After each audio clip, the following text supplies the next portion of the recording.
Now, before my video gets started, guys, I want to give a big shout out and huge thank you to Justin Lee on Twitter for making this absolutely awesome little picture banner kind of thing. It's really, really cool, really, really legit, and he did an awesome job on it. A huge thank you to you if you're watching right now, and also huge thank you to all of the rest of you guys, all of the over 56,000 of you guys. It's absolutely amazing, and again, huge thanks to you guys, and huge thanks to Justin Lee for making this banner, and hope you guys enjoy the video.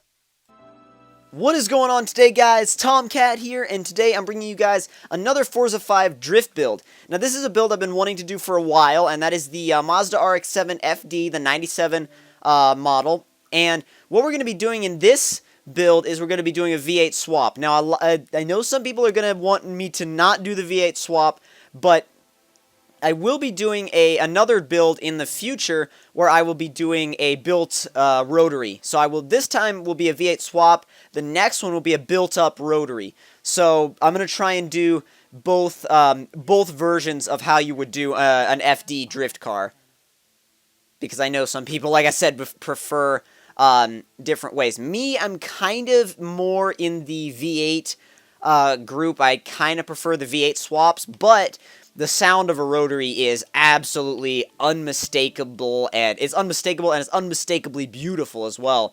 So let's go ahead and do our conversion real quick right off the bat. And yeah, I get that 5.7 liter LS1 V8 in there. And let's see. What do we want to do as far as... I think we should do... I'm going to say... stick a twin screw supercharger on it, because we're going to have even power throughout the whole, power delivery throughout the entire power band. It's going to be completely even, no issues to deal with there. I'm going to come back to the bodywork later. Go ahead and mess with the suspension first. Get our race brakes, and let's see just how much this lowers it. Wow, that's the sports. And those are the races. That lowers it a lot. That is a lot of lowering. Wow. Alrighty, leave this the anti-roll bars alone. Do a little bit of weight reduction. Just 60 pounds. Take 60 pounds off. I mean, it's plenty. You don't even need to do any weight reduction, really, to build a drift car. Now, for the drivetrain, we want to get everything race. The race clutch, as well as the transmission. And once it loads... the drive line, stick that carbon fiber drive shaft in there. And finish it off, obviously, with a race diff, limited slip diff, because obviously you want to be able to control exactly where you want the power to go when you're tuning it. Now, for the tires and the rims, we're going to go with... Somebody told me to go with street tires, so they said it was more realistic if I went with street tires, and I never really tried using street tires before, so I'll go ahead and use street tires. I normally use sports, but we'll see how street tires do. Now, we're going to bump the rear tire width up all the way to 305s. Wow, that's a lot of meat on those tires in the back. And front tires, we're going to go ahead and upgrade maybe halfway to 245s. Don't need to go all the way on the fronts. And then for the rims, I don't know what I want to do, to be honest here. Let's see. Let's check out the sport rims. Those look good.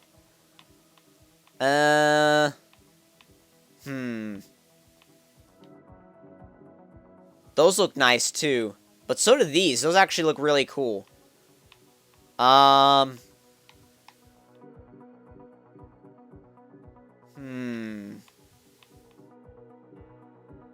The wheels are always, like, the hardest part for me, because there are so many cool-looking wheels, you know? Those rotas look nice. Let's see. So do these, Watanabes. I think we're going to go with the Watanabe Cyclones. In fact, wait, no. TSW Trackstars look nice.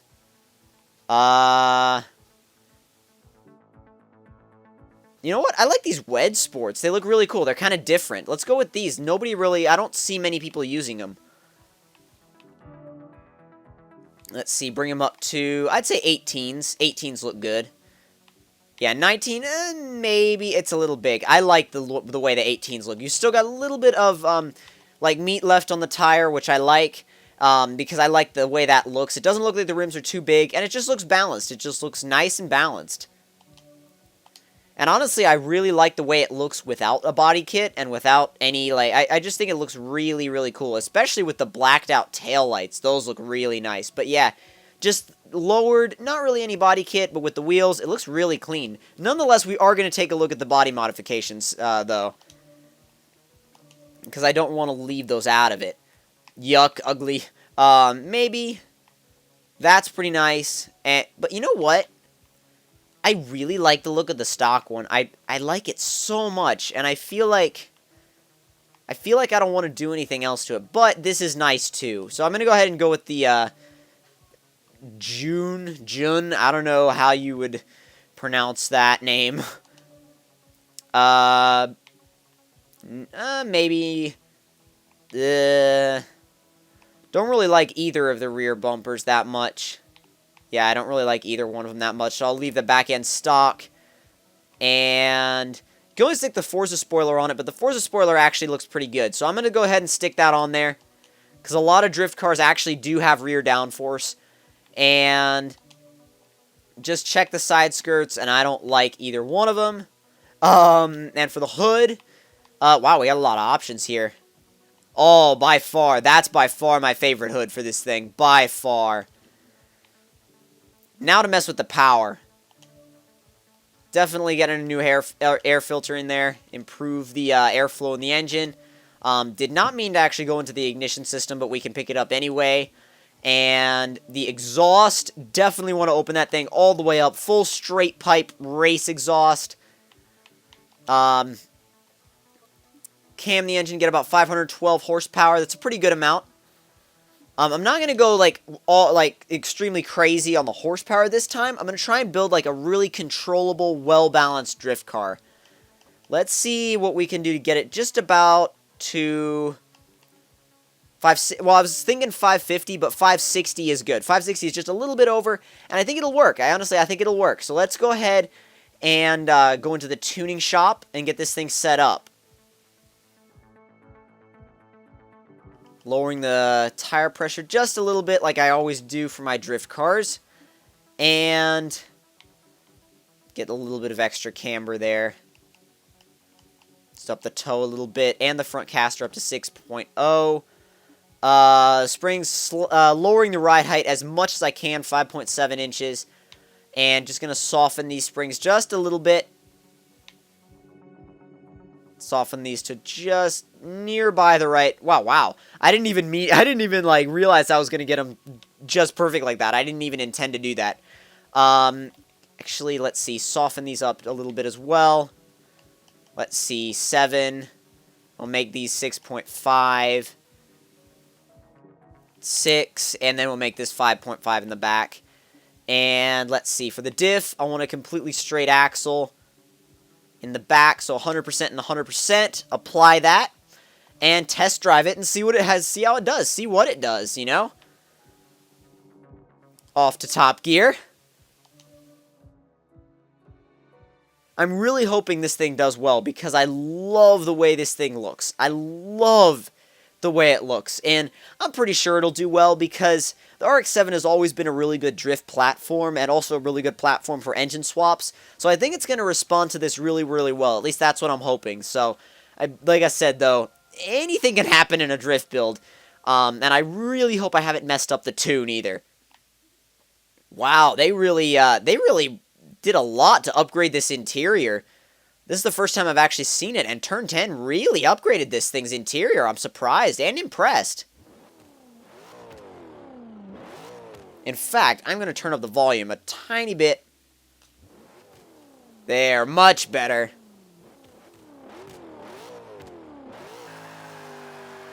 And yes, full brake stands are available on command.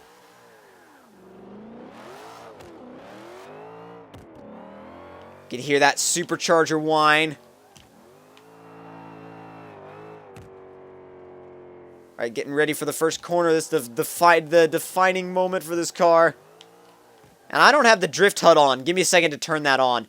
I'm going to turn on the drift HUD and then restart it because I had no idea that I had left that off. And now that I'm halfway into a corner and that I straightened the car out, the drift wasn't going to come out right anyway. So now that I've got the drift HUD on, we could go back again. I was like, why am I not scoring anything?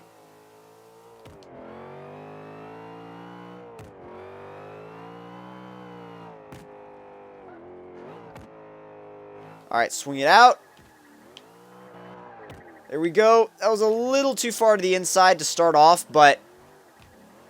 Oh, wow. Hup. Don't take it. Okay.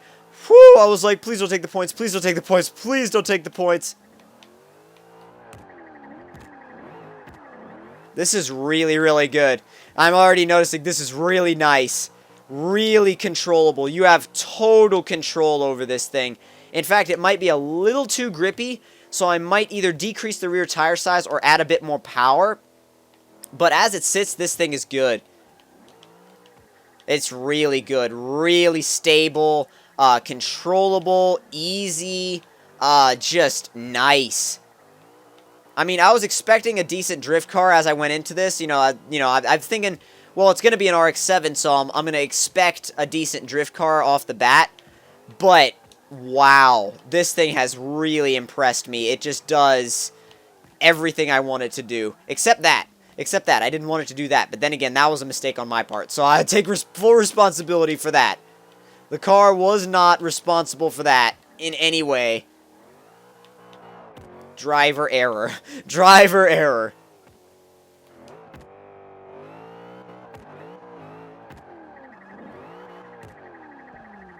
Oh, jeez. Thing is, I am having problems keeping the thing sideways with... I'm having problems keeping it from straightening out, actually. And that might be due to the fact that I put a big rear wing on the back, and because putting the big rear wing on the back is going to add downforce. So, in fact, what I want to do, or what I'm going to do, since we're in test drive and I could do this, is go over to aero, and since I've got rear downforce, decrease it a lot. Let's lower it just down to 100 and see if that makes a difference on being able to slide the back end around. And I'm thinking it will. Yeah, it does. It does. It actually really does make a difference. Surprising, but it really does. So you can actually, if you just lower the amount of front downforce rear downforce that you've got, you can make the back end of the car a lot more willing to slide around, but not to the point where it's uncontrollable. I mean, this right now feels great. This balance feels really, really good. The back end slides around really just as much as you want it to, and it really just feels great. It's a great drift car, great drift platform. Also, especially for anybody that might be a beginner that's just getting into drifting, build an RX7, copy my settings, copy my setup, and just practice, because this is a great beginner drift car. A great beginner drift car. I mean, you could pull angle like that, and it'll be forgiving. Well, unless you drive 1 inch too far onto the other side of the Top Gear track, which I don't know why they take away your points there. It seems a little harsh to me. But like I said, really great for anybody that's just getting into drifting, because it's stable, it's balanced, it's easy, it does whatever you want it to do. It didn't so much in the beginning, but now after modifying the downforce, it's really become good. Alright, let's go for a clean lap, see what I can do.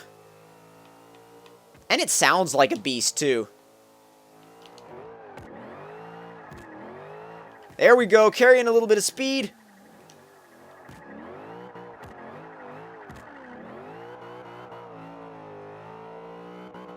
Pick it out. Oh, come on. That was bad. I only scored like 500 points. That was bad.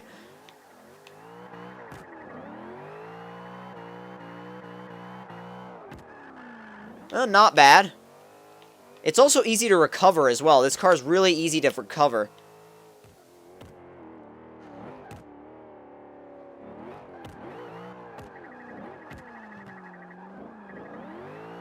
Whoa, jeez.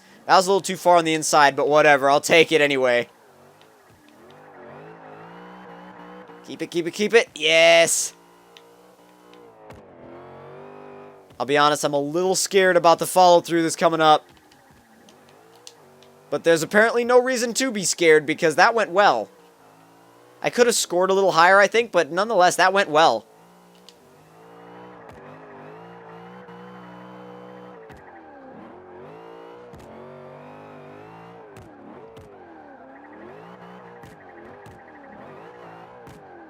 Here we go.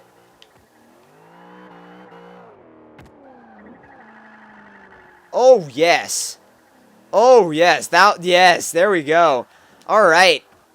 Well, if you guys enjoyed the video and the build, don't forget to leave me a like. Tell me in the comment section below what you thought of it. And if you're new to my channel, don't forget to subscribe for more. And I will see you guys later. And may I just say that this is probably my favorite drift build that I've ever done so far in Forza 5. And I will definitely be taking this thing online and definitely recording live online videos of this car for you guys. So definitely hope you guys enjoyed. And I'll see you guys in the next one.